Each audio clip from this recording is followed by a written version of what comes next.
Oh my word! I was in the background. Trying to do all these other things. Yeah, I totally forgot to bring us on screen. Well, just pretend it was done as smoothly as normal. Welcome to the Arsenal show.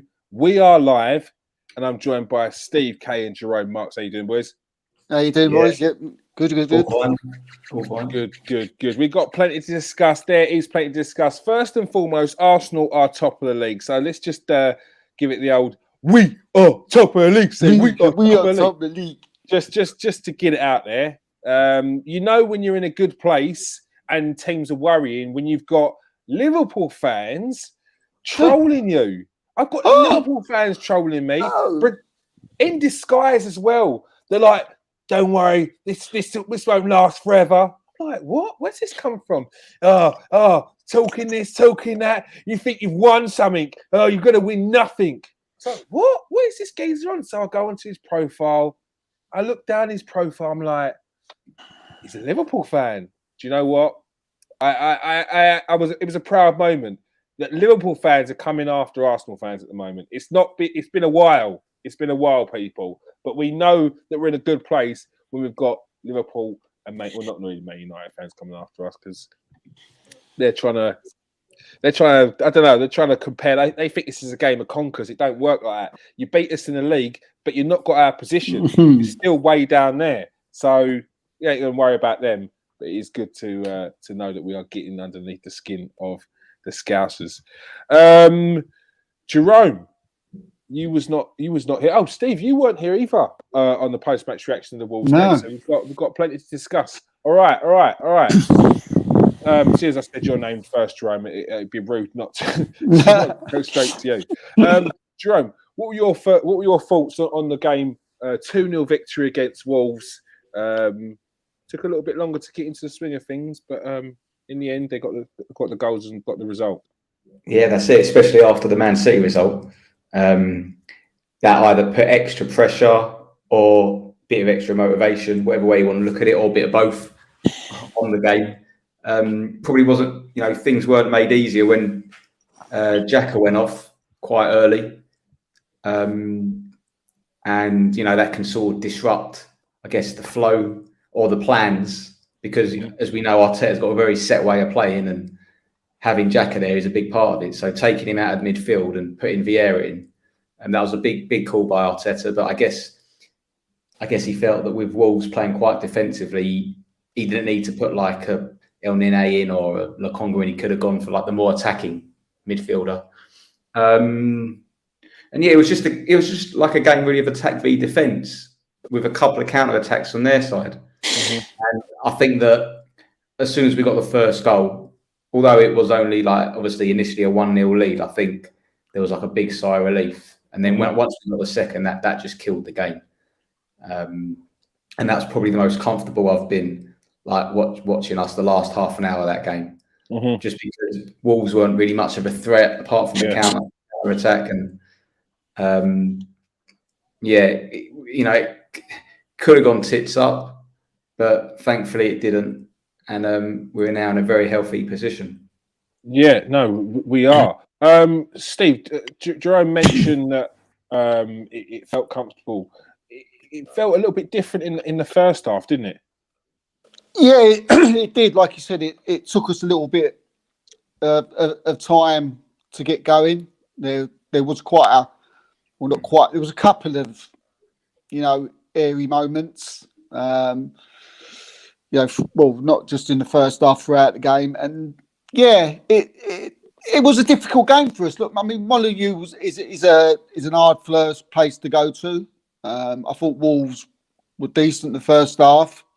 They're always close games when we go to Wolves, and there was a little bit of although he wasn't in charge, there was the thing of the manager bounce, having the manager on the pitch at the beginning of the game, players wanting to impress. We see Aston Villa, win their last two games. How that can turn the other way, especially when you're playing them away from home. But we got into our game. And once we got into our game, and we started playing we're used to seeing Arsenal playing in the last few weeks, that more, progressive, in your face, pressing from the front, playing much more in the final third. We took control, and like Jerome said, we were never really in any danger. There was a little bit of an airy moment with the penalty. We may get onto that. Was it?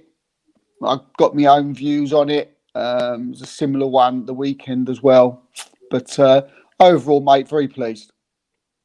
All right, yeah. Let's go on to the penalty, Steve. What was your thoughts on that? Yeah, I mean, most people said that we was lucky to get away with it, and yeah, I mean, you could say it was one of those ones that if you was on the other side,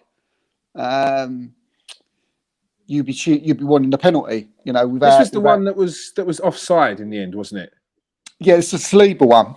Well, I'm talking about. Yeah. I was confused by that. Yeah, I was confused because there was the offside part of it, which you're thinking, well, it was offside anyway. Why does everyone keep going on about this penalty decision? Because it's null and void, really. To talk about it because it was offside anyway. But even with the decision of the penalty, and I know I'm going to be, one of the people who was a little bit, on his own here, but I felt they both went for the ball, and Saliba went for the ball, and he went for the ball, and it just so happened that his foot went over him, and he went over, and I didn't really see it as a penalty, and nor did the referee, nor did VAR. So, whether I was in good company or bad company, you can. I mean, you can say it the way you want it. You can choose when VAR's right. I tell you what, that VAR's all right. That VAR's all right. I've always rated that. Yeah. That Mike Dean, wasn't it? He was like, he's all right. He knows what he's doing. Top bloke, Mike Dean. But yeah, I don't know. I don't know what you think, or Jerome thinks, but yeah. Jerome, what was your thoughts on that? There was a lot of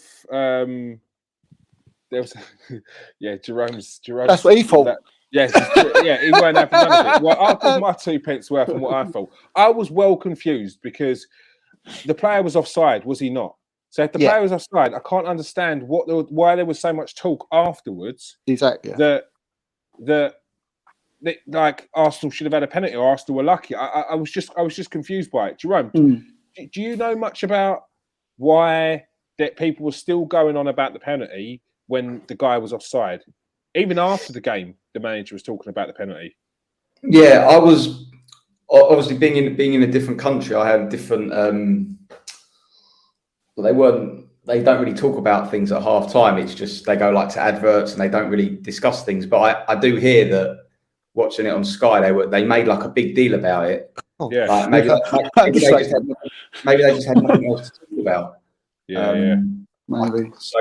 To be honest with you, I can't even really remember the incident because nothing was really made of it on my TV. So, but I listened to a couple of other people talking about it, and I don't know.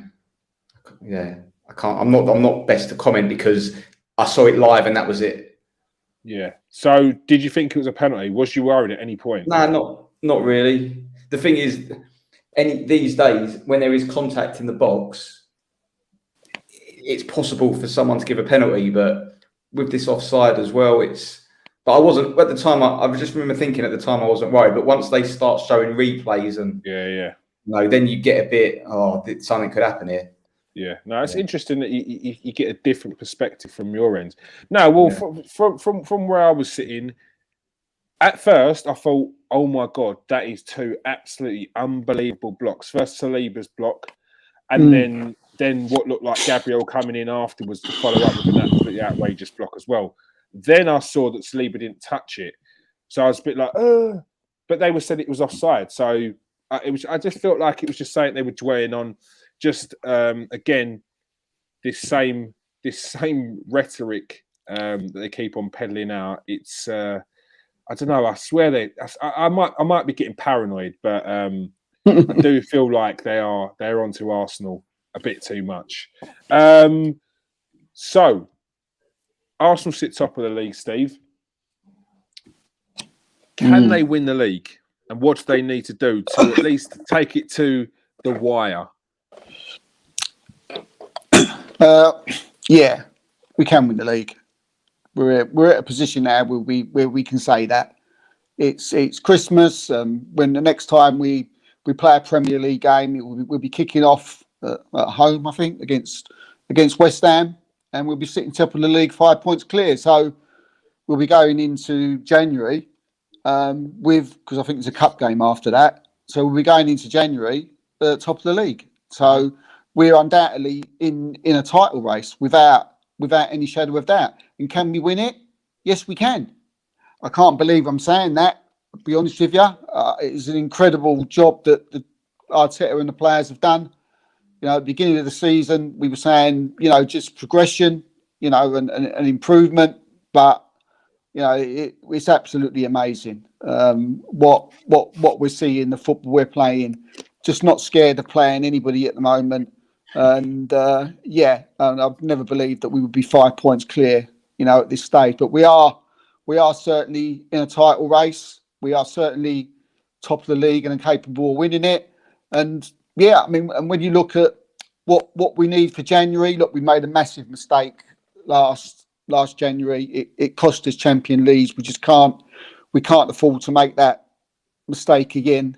And I'm positive and sure that we will be bringing 2 players in January. I'll be absolutely astounded if we don't. And I think we all know who those 2 players probably are or who they're going for, but they can't make these mistakes. We need a left-sided, not a left and a right. We need a winger who can play left and right. To give, whether it's Martinelli a rest or Saka a rest, or if one of them goes down with an injury, because we haven't really got anybody. Nelson comes on and he does okay every now and then, but I can't put my hat on him, and I'm sure Arteta don't.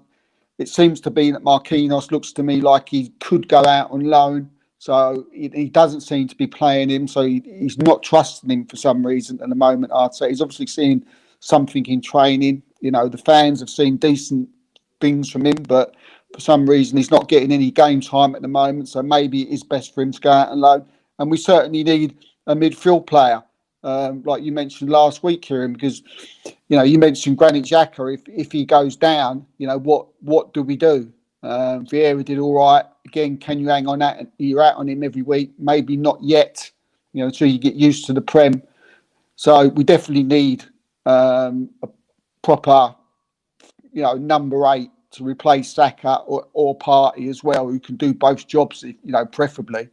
So, yeah. Jerome, I'll ask you the same question. Can Arsenal win the Premier League? Yeah, I think we can. I think it's either Man City or Arsenal. So there's no other team that will win the league this season. If I had to place a bet on it, then I guess Man City, they're still, I'm sure they're favourites, but we're definitely in the race.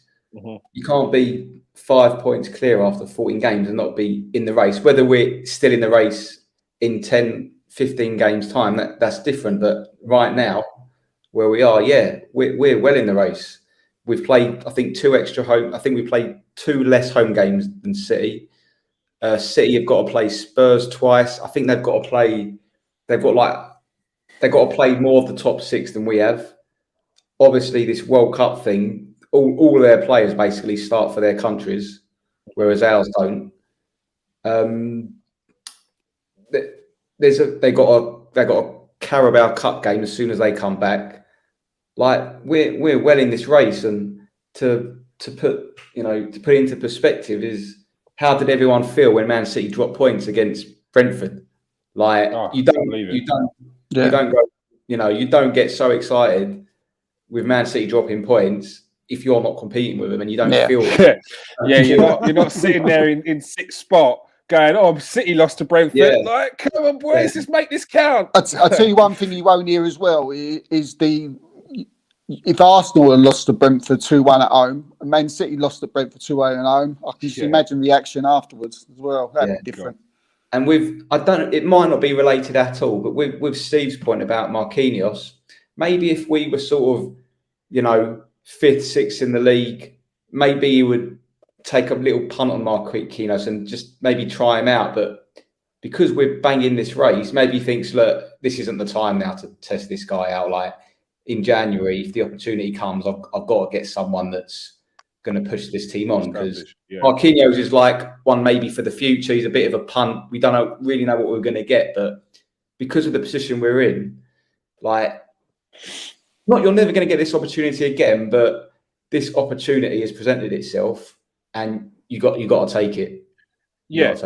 No, I'm with you on that, because there was a lot of people that said last season was our best chance of getting top 4, and look where we are now, sitting top of the league, 5 points ahead of Man City. So that one's absolutely shut down straight away. But I do agree, you have to take the opportunity when it's slapping you in the face, and this is definitely slapping us in the face. I mean, we've worked hard to get a slap in the face, but we need to capitalize on it.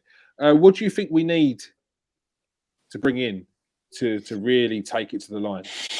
Yeah, I think, like Steve said, I think the two obvious positions are another winger and just to strengthen the midfield. The midfield is a very funny one because of how we play with Partey. It's such a specific role that I don't know if there is anyone that you can get and he can be like the replacement. Like it's really tricky. Like there's obvious names out there. To be totally honest with you, I don't know if it's because his contract is coming to an end, but every time I watch Tielemans, I'm not like, I want to be blown away by a player when I watch him play and think, yeah, like we got to have you in our team. And when I've watched Tielemans, he's a tidy footballer. Maybe he'll come into our team and he'll be brilliant if he signs, but there's a nagging doubt in my head about Tielemans that I haven't been massively impressed by him. That could be for a number of reasons. Maybe the team he's in, maybe where his head is, but I'm just not. I haven't been convinced. I'd like to be proved wrong. That's one name, obviously, and maybe we'll get to some other names later. But yeah, a winger and just someone in our midfield, because I know obviously Steve, you know, and obviously for this season, Jack has been very good. And when he went down, I bet every Arsenal fan was a little bit worried because who's going to come in to replace him, and that's just him. Imagine if Partey goes down. So you got to beef up that midfield somehow. Yeah, this is what I was getting onto last week. Like we know our first team. We know what's ticking at the moment. We know what players are playing well, but we cannot rest on that. What I was impressed with was how Fabio Vieira came in and played in that number 8 role. I fully expected Odegaard to drop in, but credit to Arteta for keeping Odegaard in that forward position, because he ended up playing absolutely phenomenal as the 10. And although it took Vieira probably about 20 minutes to get in the game, he slowly got into the game, and once he got that assist, it was a different player. It was a different confidence. He wasn't trying the little flicks and all that nonsense. He kept it simple, but it was more poignant. It was more to the point. It had more end product to it. So look, it feels like he's very much confidence. He's not far away from seeing what we've been excited about from when we have seen him play well. But yeah, it's another one to think about. Steve, Kears, who do you worry about the most going down out of Xhaka and Partey? I mean, they're both mega important. It doesn't matter, but there's a reason why I say that, because I've got a thought of. Yeah, I just like to know what you think. I worry. I don't know. It's a tough one, because you worry about Xhaka because there's no real replacement, like not even close. Yeah. And you worry about Partey because El Neni is limited. After a few games, you're missing what Partey brings. So El Neni, he can do it for a couple of games, sit in, do his job. But we had this last season. Partey was out. El Neni came in, was all right for a few games. After that, we had limitations. We weren't having those direct balls cutting through about 2 or 3 players. You missed that out. So Yeah, and then last season when Xhaka was out for about 6-7 games, we won games, but they were kind of stumbled through. So yeah, it's a tough one. It's a tough one. Different, I'd probably say Xhaka because there's no 8 in there, and I don't want to lose Odegaard from the 10. And I'm not sure whether Fabio Vieira is ready to sit in that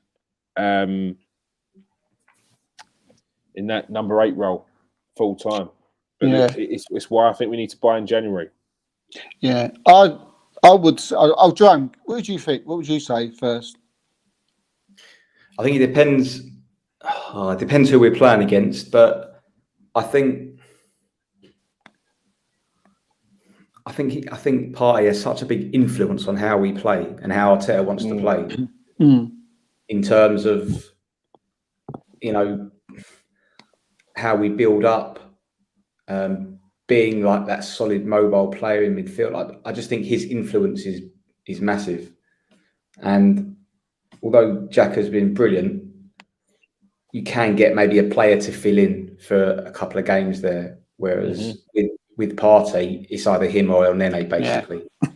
Yeah, it's tough. It's a tough one. It's a tough one. I find it hard. I find it hard to choose between the two of them. It's an impossible question, really. That's why I answered it. Yeah. I asked it. The only reason why I would say Xhaka, and it's not because I think he's more important than Partey. I think they're both the same. I just feel that maybe if Partey went down injured, then Xhaka could go back into that position, into Partey's position, which is Xhaka's old position. I wouldn't want him to. No, I wouldn't either. I wouldn't. I wouldn't. At this time, though, at this moment in time, as the teams as they stand, Xhaka could drop into Partey's position, and then Vieira could come in and do Xhaka's position. But other than that, I couldn't choose. I couldn't. I'd much rather have El Nene sitting in that hole because at least you're having someone that's cleaning up. And look, El Nene on his day can have a good game, and he has a little bit of a range of passing. But I do feel like it gets to a few games in, and it's like let's revert back to type. Let's revert back to basics. Keep it very simple. And he's got more to his game, but you seem to only see it when he has like the first couple of games when he's back introduced. But it's showing how important these players are to the team. Yeah, because I think every single player in the squad is going to be needed. I don't see Jesus not getting injured all season, so I see Eddie Nketiah having to have a run in the games. I feel like we need another winger because I do still worry about Saka. No matter what Arteta wants to say, whether he wants to tell me that all the top players play 60 games a season, get in the bin, mate. Like even Haaland sits out and has a rest. Do not tell me that Bukayo Saka is going to be playing 60 games this season. I don't want to hear that. That's not what I want to hear. So definite reinforcements are needed. One thing that Jerome brought up earlier, which is a massively important point, which I don't think is getting spoken about enough. How many players in Arsenal's team will be playing in this World Cup? There's one thing going to the World Cup, and there's another thing playing in the World Cup. Goalkeepers, Matt Turner and Aaron Ramsdale. I'm not sure the USA goalkeeper is. I'll tell you what. I know, Kieran. I know this is your bag, the goalkeeping section, but I believe that Turner's been given the number 1 shirt. Oh, has he been given the number 1 shirt? Okay. And Ramsdale's been given the lowest or the highest number, like 20. I don't know what it is, 23 maybe. And I think Ramsdale's number's 23 anyway. So, okay. So he may have taken that, but Pickford will be number 1. Yeah.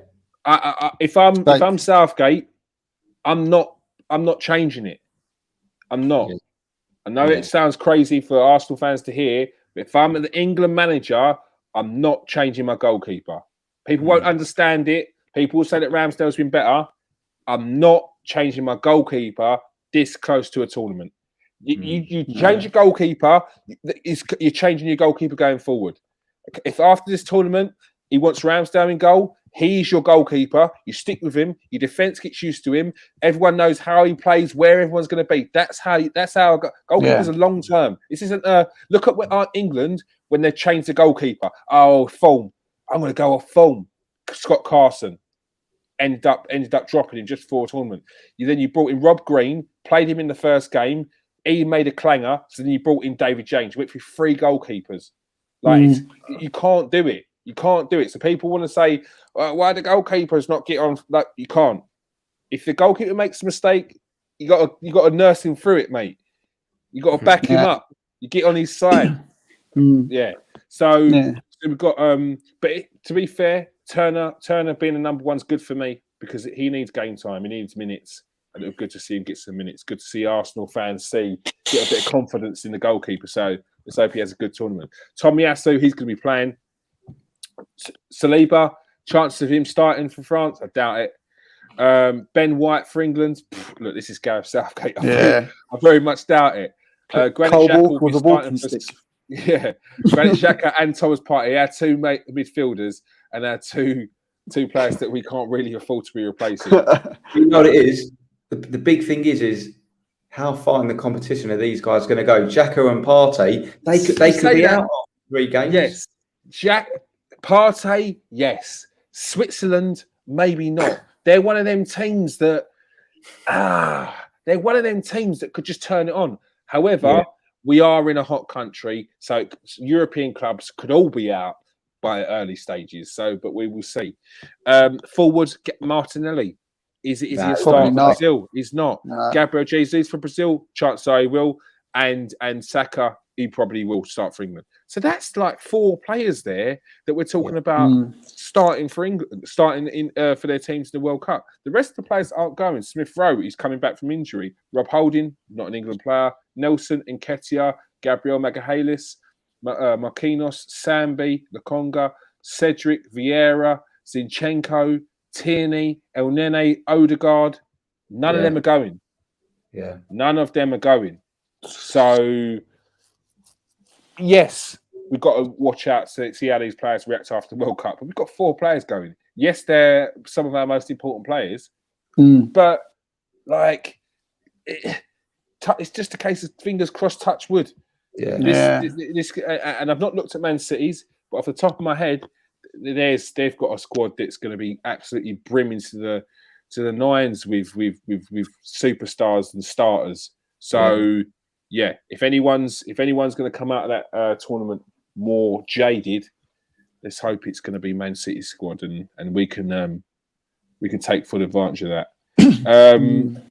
One thing that we are doing, Arsenal have confirmed that there will be a friendlies in Dubai. As Arteta preps for a tight turnaround. Arsenal will face Lyon AC Milan in Dubai as part of the Dubai Super Cup in December. The tournament will take place in a league table format.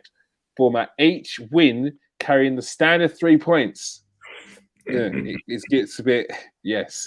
However, if there's a draw, both teams are awarded 2 points. On top of that, there will be a penalty shootout at the end of each match. No matter, regardless of the scores, sounds better than the World Cup. With the winner getting an additional bonus point. The team with the most points after all the matches are played will be crowned the Dubai Super Cup champions. There's a 6'4" trophy. Yeah, you know it. You know it. It's the bigger the trophy, the more important it is. So. Yeah, look, it's a good opportunity for mad in Dubai trophies. It's a good opportunity for Arsenal players to get some game time, and it's a good opportunity for us to see some of the fringe players and look, take advantage of the penalty shootout. You never know, could be having one of these penalty shootouts in the Europa League, so it's needed. But the friendlies needed, Steve, making sure that the players are kept fresh. Oh yeah, absolutely, mate. A must for me. A must. As I say, I still can't get my head over that. You know, we're having this break now, and that you know I'm going to be watching the World Cup next week. I can't fathom it. I can't fathom it. I can't. Normally, like 4 weeks ago, I'm building up to the World Cup. Oh, it's a week to go. It's 5 days to go. It's 4 days to go. I'm still in Premiership mode, man. Yeah. Same here. I'm still Premiership mode. I'm still talking to people about Arsenal or other clubs, or I'm still going on social media looking at other teams. And then I see a post about the World Cup, and I go, "What? Oh yeah, it's Sunday, isn't it?" It's nuts. It's crazy. I saw the video of Cristiano Ronaldo and Bruno, and it looked like Bruno gave him a bit of a cold shoulder, and I was like, "Mate, that's an old video. They're not on international duty yet." And I was like, "Oh bloody hell, they are! They are! Yeah, they are! Yeah." So it's so we have to keep it as normal as possible. Yeah, you know. So the training at Arsenal has to be normal. You know, the players that are left behind have to have their normal, you know, thing as what they try and keep it as close to match, you know, thing as possible. Because normally these players are just having an unforeseen break. Really, the ones that ain't going, you know, they're like, "Oh, what's going on?" So the training will have to be just as intense, exactly the same as it was. You know, no break. And I think, you know, the Arsenal Arteta has done the right thing by having this mini competition where you know we can get it as close to as, you know, matches as possible, even if it's a little bit physical. I wouldn't even mind that. You know, so we just need to keep it as normal as possible for the players that are still at home, and I think it's a good thing. I think it's very important as well that we have this. Yeah, definitely. Same here. Jerome, thoughts on this trip to Dubai? Beneficial for the team? Yeah, I think when we come back, the first game back, you got to hit the ground running, haven't you? You can't come back and like need a few games to get into the swing of things. So it's sort of like a mini, not a mini, but like a bit of a pre-season thing where you're gearing up, making sure that as soon as that game kicks off against West Ham, like everyone's match fit. Just that's, I think, the main thing really, to make sure that they're as fit as they are now, pretty much. Yeah, definitely. Yeah. Do you see there could be like a benefit to potentially a little bit of a break for some of these players? Some of these players, especially like the likes of Gabriel, I think he's pretty much played nearly every game. Odegaard would have played near enough almost every game. Yeah, I think it's good for the players, and I think it's good. It's good for like I don't know whether it's the leadership team, but Edu and Mikel, just to like take stock, see where we are, and come up with like time now to really plan these. You know, the second half of the season. Yeah, like you get caught up in things, and look, it's been great, and people say maybe, you know, we don't want to stop the season momentum, and I totally understand that, but this is the way it is, so you have to deal with it. And you know, Arteta is a very clever guy; he knows his stuff, doesn't he? So I think this break is going to be good for him as well, in terms of planning, because he's now got the time to really plan what he wants from the second half. Yeah, like a game of chess. I do feel like when you said that, I was like, actually, when you said the words restock, I was like, take check. I can just imagine like all the World Cup players running about in the training, seeing them on the training pitch, playing games, matches, and all that, getting injuries, and there's all the other Arsenal players on the beach, like, "Oh, all right, let's go to watching the game." Which is what they won't be doing, because they're going to be in Dubai doing warm weather training. And if you saw their trip to Dubai last time, it was hot and sweaty. But it was beneficial to the players. They said it was a completely different atmosphere, completely different scenario. So they had to deal with it there. And it's probably a smart move. Look, getting similar temperatures over with the players that are in the World Cup. Get the squad over there. They're all going to be acclimatized to whatever and on the same level, hopefully. So I'm sure that'll help. Looking at a squad, a player there who could definitely benefit from this break, to at least have his say in the season, is Emil Smith Rowe. He just come back into training a couple of weeks ago. I know it's a knee surgery, so it's going to take a little while, but he's essentially got a month leeway on his injury there. Could have some say towards the end of the season, Steve Smith Rowe. Oh, definitely. I mean, such a shame that he's been out, for so long. When he was coming back into form. He was ML. I mean, he's the most important. He's probably not, going to be one of the starters at the moment, but he's just so important to the side, and it's important that he comes back and he's fit. I don't know what they're going to do about finding a settled position for him. Is he going to be someone who's going to be, important to the squad as someone who's versatile, who can play in the number 10 or play out on the left if needed, or come on as a false 9 or what? I find it very difficult to work out where his place will be. I mean, if we do get someone come in, I mean, on the left, which is what we sort of be hearing, where is Smith Rowe's place in the Arsenal squad? Because I find it, tough to find a place for him. I don't want him to leave. I don't want Arsenal to sell him or anything like that. Because I think he's a fantastic player and he's got incredible ability. And we've seen him play, and he fits into Arteta's style perfectly.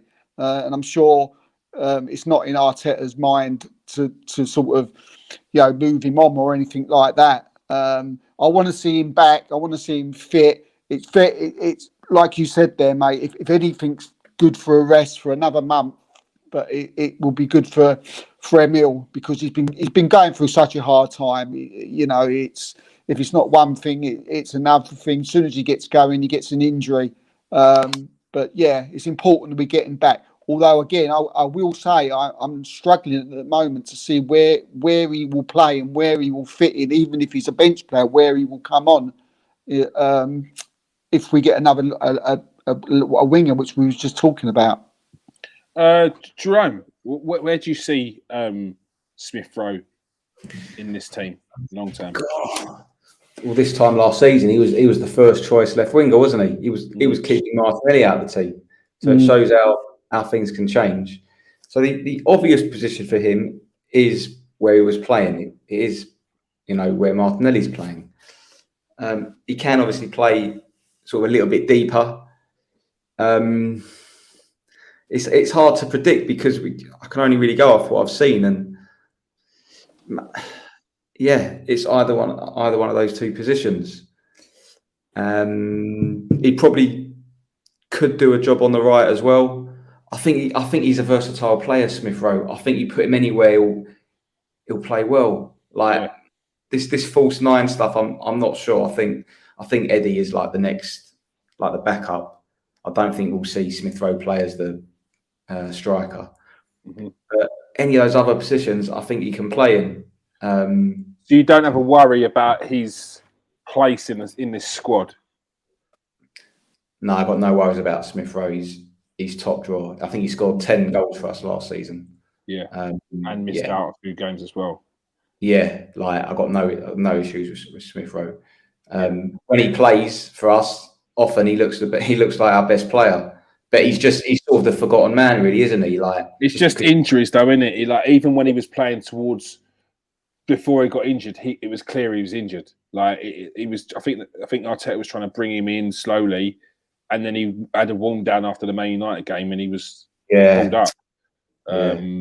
So yeah, I do feel for him because it has been a few injuries on injuries. And just as he was getting out of them, I think he had pretty much nearly a full season and a half where he didn't really pick up anything serious. And now he's got this one, which he's had to have surgery on. So, yeah, it is a bit frustrating. But I'm of the same fault of Jerome. I think he is so versatile. Yeah, it's a case of he'll be one of the first people, if not on the subs bench team sheet, because he can play anywhere. And I think he probably could do a job on the right if he had to come in. But I would say left and centre are his main positions. Yeah, left and centre are his main positions. But yeah, look, he's one of the HLM boys, isn't he? Certain players that you just keep, and Smith Rowe's one of them. Smith Rowe. Yeah. It'd be the more you think, the more I think about it. If you can play him on, if he can come on and as a sub or part of the squad and play on the left or play on the right, that's ideal. Even if we do get a winger in, because then you can bring him on both sides. Both sides. Yeah, exactly. I think if Smith Rowe was fit, I think we would have been seeing Saka have a rest. I think we would have been seeing Martinelli have a rest, but he's not been fit, so we haven't had the option. And even if we were to bring in someone, we're still in a similar situation. We still need to give Martinelli a rest. He needs competition. Saka a rest. He needs competition. So whether we bring in a left or right, and I think it is the case, we should be bringing in someone who can play both. I feel like we should be bringing in someone who can play left, right, and up top, number 10. We need another versatile player.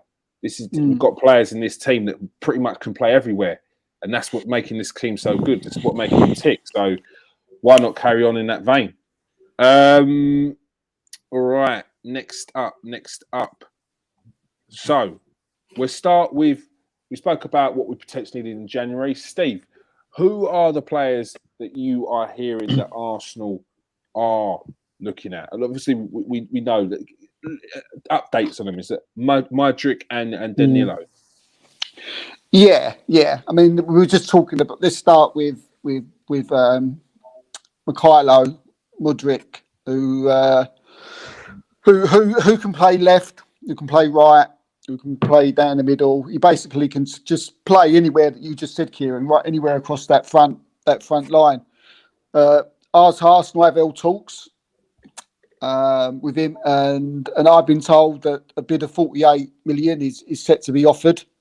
Xhaka, talks have gone that well, that Xhaka are looking at, other possibilities. They're also looking at probably a little bit more money than what 48 million is. They're looking at probably around 55 million, which would be a record transfer fee. Mykhailo Mudryk is, he's just, I'll just read this. He's come out and said this week that he's first he was on Alexander Zinchenko's wife's YouTube channel a couple of days ago. Her name was Vlada Sedans. Yeah, she's the reporter, isn't she? That's right. Yeah.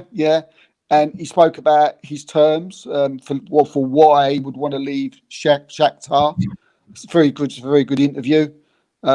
He said, this is what he said on his YouTube channel, on her YouTube channel. She said, I check them on my score and know when they are playing.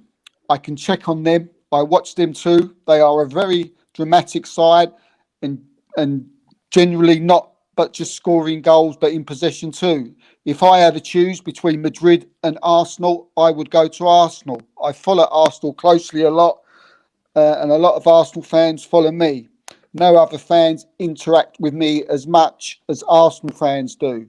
It would be, and then he finished it off by saying, it would be hard to say no to Arsenal. So with all that, and with the offer that the source is too big that who's told me about this, that for it not to be true, this one looks very likely. What a player! All right. Jerome, not just what a player. Jerome, let's give us a player profile on Mudryk. What's your thoughts on the player? What's his main attributes? Would he look good in the Premier League? Do you think this is the man that Arsenal should be going for? Well, it could be written in the stars, boys, because he has actually already played for a team called Arsenal. He played for Arsenal Kiev while he was at Shakhtar. He was on loan at a team called Arsenal. All right. And to do an interview, a big interview with Zinchenko's wife, that's a bit crazy. That's that's all too good to be true sort of stuff. Yeah, I know. Anything he said was like, Is this guy signed already? Yeah. So this guy really has has burst Yeah. So this guy really has burst onto the scene in a big way. I think when the Ukraine played against Scotland in like qualifiers, he sort of he became very noticeable, and he is. I'll tell you. So I guess his key sort of attribute, or one of his keys, is his pace, and it's electric. It's a little bit like probably one of our best ever wingers, Mark Overmars, how he bursts past the player. Like his pace is electric at times. He's got a few tricks up his sleeve as well in terms of like outrageous skills that he'll pull off. But being like a direct, pacey, can get in behind, can definitely play on either side. I think he predominantly plays from the left, being right-footed. But when you watch him play, you think you could probably do that from the right as well. He can either skin a guy down the wing or come inside. Scored an amazing goal against Celtic in the Champions League earlier this year. He is an electric winger that I think would be a fantastic addition. Great age as well. I think he's 21, and Arteta's got a bit of a history of working with wingers. See what he's done with Martinelli. See what he's done with the guys and Saka. See what he's done with the guys at City. If we want to push on and bring someone in that could make a difference this season, this is definitely a top option. And I think a lot of other big clubs have been linked with him. I think when you see a winger with that sort of pace and that sort of ability on the ball to go past the player, I think it's a player that a lot of clubs would be interested in. He's obviously playing for the Ukraine national side as well. Probably one of the best in football at the moment, like up and coming. Of all the people I've spoke to over the last couple of days on this, and quite contacts and stuff, I go with this YouTube interview with the Alexander Zinchenko's wife. That, like you've already said, there, just so telling. That's too much of a coincidence. That is that we've brought in Zinchenko. Zinchenko's already sort of like bigging up Mudryk to Arteta and saying, "Wow, this player's incredible. You got to go and get this guy." And Zinchenko could do with a mate, couldn't he, from the Ukraine? No, he could. And I mean, Zinchenko would also make sure that he's kept on the straight and narrow, with being a young kid as well, which you've got to make sure as well. So, I'd love to see him. He looks like a very, very tidy player. The other player he was looking at, Arsenal were looking at, Steve, Danilo Palmeiras. Yeah, Danilo, again, another young player. I think he's, Jerome will probably correct me. I think he's young. I think he's 21. Very, very talented midfield player, good tackler. I dare say Jerome will tell us more. But talks have taken place with Danilo. That's going back a while now. We brought that out on the Transfer Exchange show probably around about 2 weeks ago now. We said that Edu had spoken to his agent, and the agent had confirmed talks, and that they went, again, very similar to Mudryk, that they went so well that now Palmeiras have started looking for a replacement for Danilo. Douglas Luiz, someone who was after in January, has now signed a new contract with Aston Villa. So that ship has sailed there. I've been asked by a few Arsenal fans if that's still happening. That's not happening. Danilo, he would cost around about 25 million, which I think is an easily, to teams like Palmeiras, that's a lot of money. And that, no, I don't think there will be a problem. So again, hearing that talks have been very advanced on that. Another one who could be on his way to Arsenal. All right, Jerome, you had a little look at Danilo. Does he look like the kind of player that Arsenal needs to bring in? Definitely someone that would bolster the midfield. I think in terms of where he would play in the midfield, he doesn't seem to me to be someone that plays like Partey. But then again, like we said, it's hard to find someone like Partey. Stating the obvious, he's left-footed. So would Arteta play a midfield of Xhaka, Danilo, and Odegaard, all 3 left-footers? Maybe. You wouldn't probably bat an eyelid if it was 3 right-footers in the midfield. For some reason, when it's left-footed, it's a bit different. Fantastic range of passing, a little bit like with Xhaka, with his left foot, where he's very good at just pinging balls all over the pitch. But he's got that added sort of Brazilian quality to him in terms of being able to beat a player, very sort of technically gifted, as well as being able to spray passes.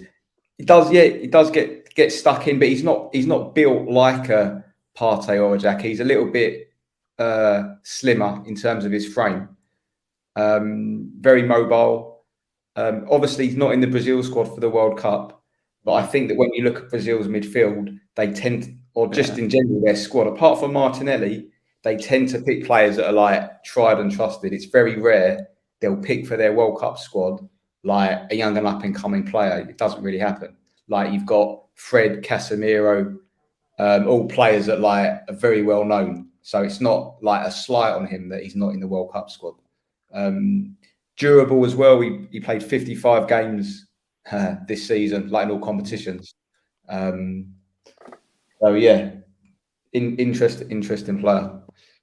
All right. I've just read a stat about Madrid. Just quickly going back to him. 10 games he's played this season, 5 goals, 6 assists. Bloody hell. How's that possible? He's to a game. Yeah, he's definitely He's definitely trying to impress, isn't he? He's definitely trying to impress. Yeah. If you are new to the show, press that subscribe button. If you are a regular, you better be pressing that like. Appreciate your support. Thank you very much. Thank you very much. There's one I'd like to rebuff that I keep getting asked about. A guy called Marcus Thuram. I've seen that one. Lilian Thuram's son. Yes, that's the man. That's the man. Final year of his contract, so they keep peddling this one. They have done for the last few years. You've taken my script. That was it.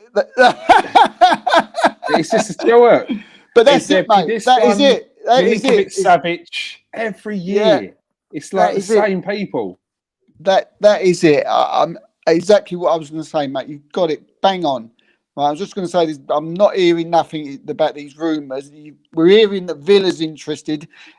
My next words was that he's going to be out of contract. So you're absolutely right. And we all know what this means. We're hearing that he's linked with Liverpool. He's linked with Palace. He's linked with Newcastle. This is his agent at work. Yeah. Because the guy's in his last year of the contract and he's not going to Arsenal.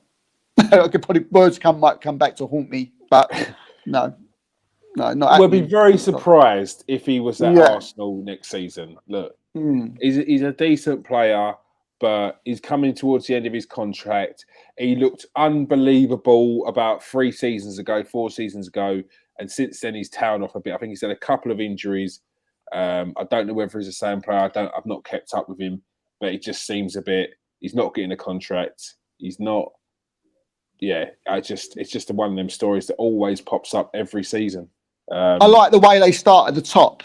Arsenal interested, then it goes Liverpool. Yeah. Then it goes Newcastle, and then it goes Palace are also interested. So they're covering all bases. He'll end up at Palace, and it'll be a decent signing for Palace. And no doubt he'll score a goal past us, and we'll be like, why didn't we sign him? It could have been decent backup. No. Yeah. No. Jerome, you've also been looking at a couple of our loanees, in particular for checked them out for the season now, what they've been doing. Charlie Patino and Balogun. Patino has not only done well at Blackpool, they've also got a song about him already. That's it. He's getting, quite a nice detailed song, not like a one-liner. It's like a whole, chapter and verse song they've got about. Have you learnt it, Jerome? Have you learnt it? It's too long. It's honestly too long to learn off by heart. God, let down. They love it. They love him there, the fans. And looking at the clips, like you can see why it's this year is brilliant for him. He looks.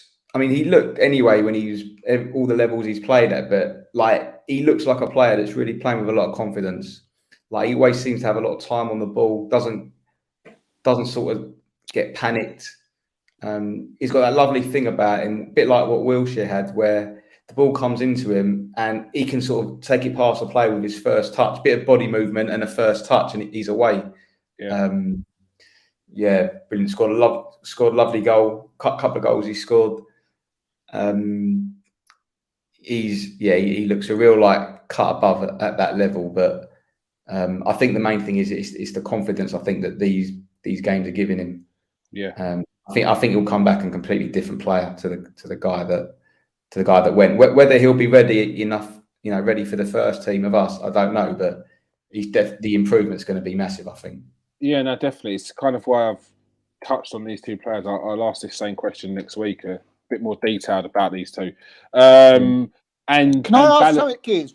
Oh, sorry, mate. Yeah, no. It was just the links with Juventus and Nuno Tavares. I mean, I was just going to ask, do you think we should sell him? Oh, is there a place for him now? When you look at our left backs that we've got.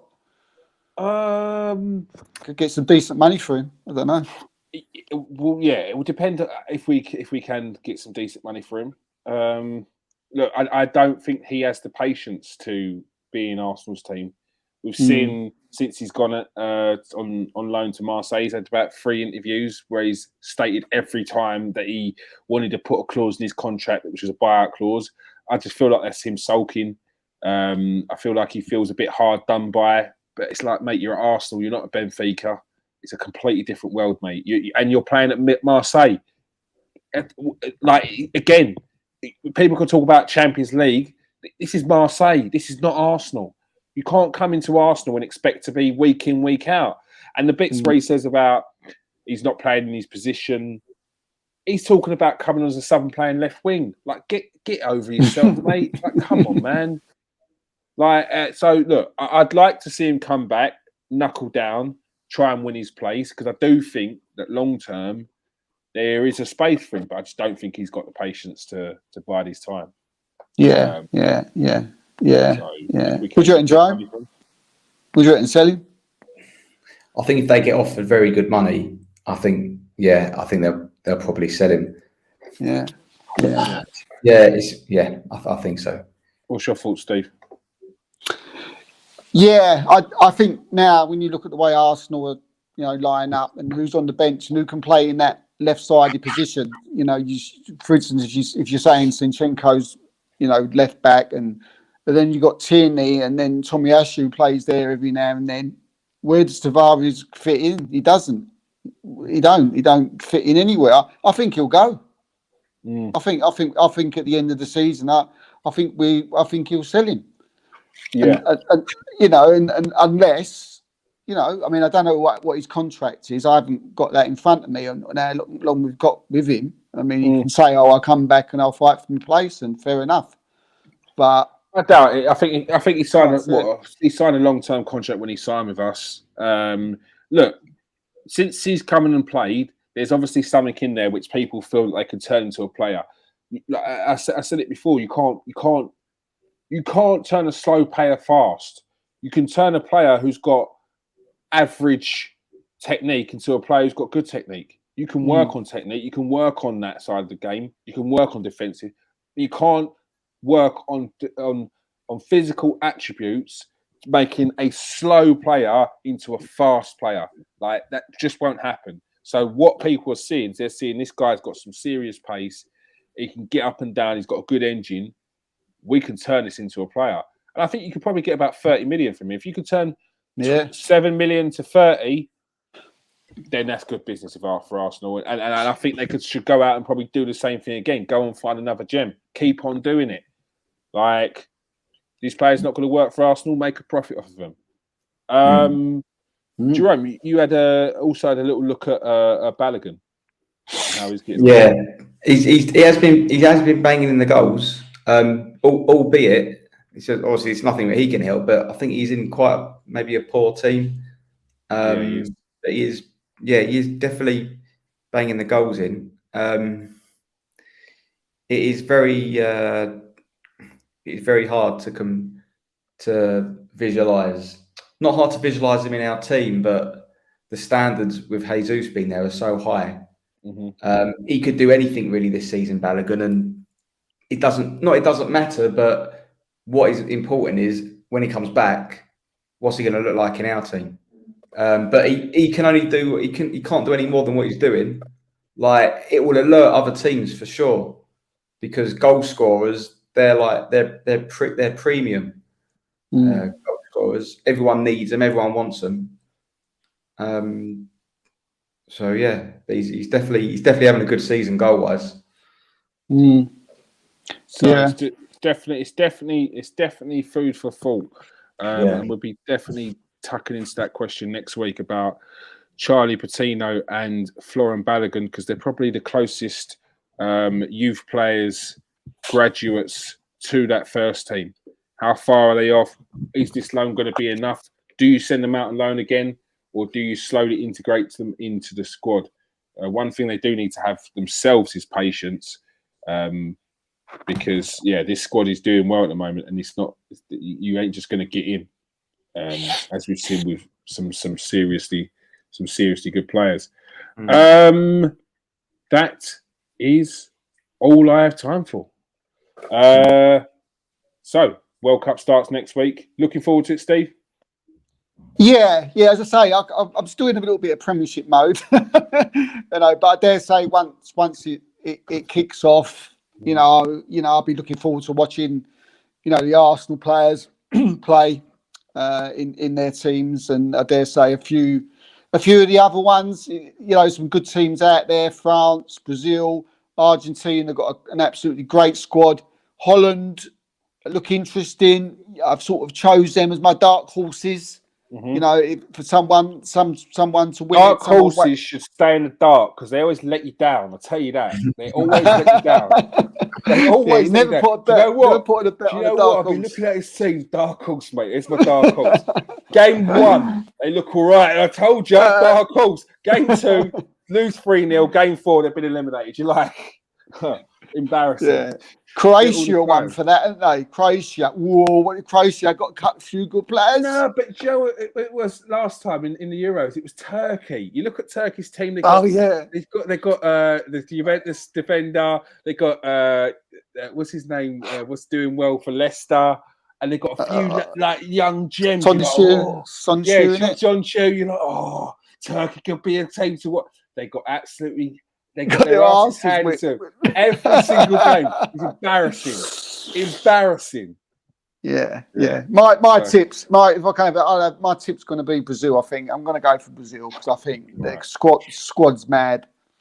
And I mean, look, if we can have a Brazilian team that wins that World Cup, we've got Gabriel Martinelli in there. We've got Gabriel Jesus. They'll be absolutely buzzing when they come back. Yeah. Buzzing. Yeah. I mean, we'll have Kyle Walker, who ain't played all season at right back. We'll have Maguire and Dyer. The gruesome twosome at centre back. Luke Shaw flying down the left. Maguire and Dyer. God. Oh God! All right, Jerome. Looking forward to the World Cup. Yeah, I'm looking forward to seeing what Gareth Southgate's brought out his waistcoat. Hey, he's got to get the waistcoat on. Gareth, get the waistcoat on. Look, we've got his number one fan there, Melvin. Melvin, what? Give us England's predictions for the World Cup. What are they going to win it? Where are they going to go out? Where are they going to get eliminated? Oh God, who's your winners? I think it's either France or Brazil. So I think we will have a World Cup winner coming back to the squad. All right. It's a good take. Very good take. I didn't even think about that. Yeah. No dark horses. Let's hope it's not Brazil versus France final, and it gets a bit tasty. Yeah. Do you know what I mean? Who do you think, Kiz? I'm going to go with Brazil. South American country. It's hot. Yeah. Brazil for me. Yeah. On that note, Steve's done. All right. Thanks for joining us, everyone. If you are new to the show, press that subscribe button. You will not regret it. If you are a regular, press that like, press that copy button. I will. Oh yeah, I fancy Qatar. If you keep my yeah, look, mate. No, actually, saying that, Qatar versus Argentina final, Messi wins the World Cup. They love him over there, don't they? So maybe there could be a bit of remember the World Cup where Messi got man of the match? He was probably the worst player on the pitch, but it was Adidas. They sped it up, didn't they? So yeah, so we will see. We will see. All right, make sure you join us every Tuesday. Don't worry, we'll be still going on throughout the World Cup. We'll probably have some World Cup related shows as well on the Wednesday. Make sure you join us throughout. Post-match reactions, the lot. All right. Thanks for joining us tonight, Steve. Cheers, mate. Thank you. And thank you for joining us tonight, Jerome. Yeah, cool. It's a pleasure. Cheers. All right. As Simon says, smash that like, subscribe, people. Get on to Qatar. Get your money on Qatar. Melvin knows best. All right. Peace out, people. Stay safe. Wash your hands.